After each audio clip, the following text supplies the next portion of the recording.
Carol, did you know that child-proof caps and lids, just to name a couple of examples, were manufactured as a result of legal action?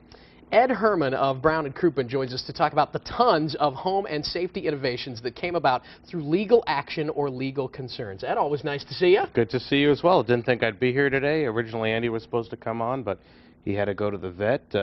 I don't want to be the one to tell him he missed the day that the studio was filled with fashion models.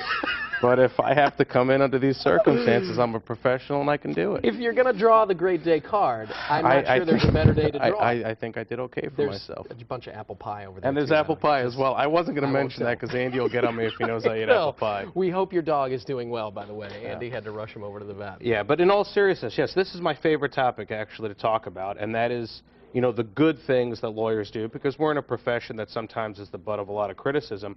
But truthfully, litigation is the modern-day consumer protection agency, because there's very little that the federal government really does about any of this, and the days of having a crusader like Ralph Nader are kind of over. You know, he's still active, but, you know, you notice you never heard any other name other than his associated with consumer protection. Consumer protection nowadays is all about litigation. And the fear of litigation, making products safer and safer. That's the point I wanted to raise, too, because I think it's interesting now. We've reached a point where there doesn't necessarily have to be active litigation to get the manufacturer of a product to think about safety. Yes. It's just the seed has been planted that we've really got to keep our safety bases covered, or there will be litigation. Absolutely, and especially with children's products. Any time a child's involved, obviously you have to go through extra measures to keep them safe, whether it's medications or cribs. You've seen a lot of stuff happening now with the evolution of cribs. If you look at car safety, the evolution since the 1970s, when I was a young kid, you know, you were lucky if you had a seatbelt. Seriously, and you've seen that's not an exaggeration. Anti-lock brakes, airbags, side airbags, rear view cameras.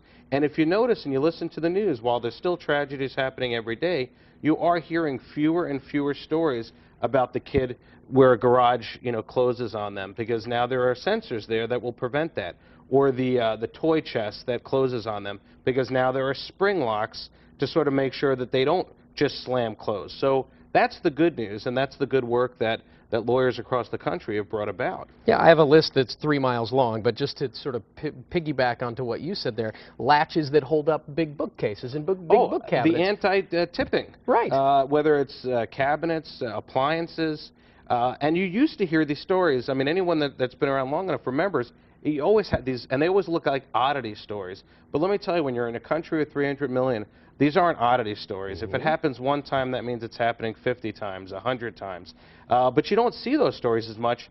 And when you think about the fact that the news is now on constantly, you know if these things were happening, you'd be hearing about every little example. True. And I do think that we're, by and large, a lot safer now when it comes to these household and auto safety than we were 30 years ago. Now, that being said, I am also a firm believer that you cannot litigate your way to a 100% safe society. Childhood caps on top of the medicine bottles are great, but a resourceful kid can still find a way around They can, and you know, you can't expect perfection from manufacturers, and I don't want people to think that lawyers are out there trying to find every little thing and making it, you know, perfect.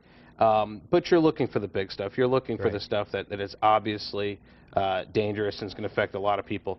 Never underestimate the resourcefulness of a kid. Kids are always going to get hurt, and we'll always be out on the forefront as best that we can. Now that we fixed the medicine containers, now we got to continue to fix the medicine that's inside those containers. We're working on that now. I know you guys do a lot of work in that department. That's a topic for another day. If you have a legal question for Brown & Crouppen, email us at greatday@kmov.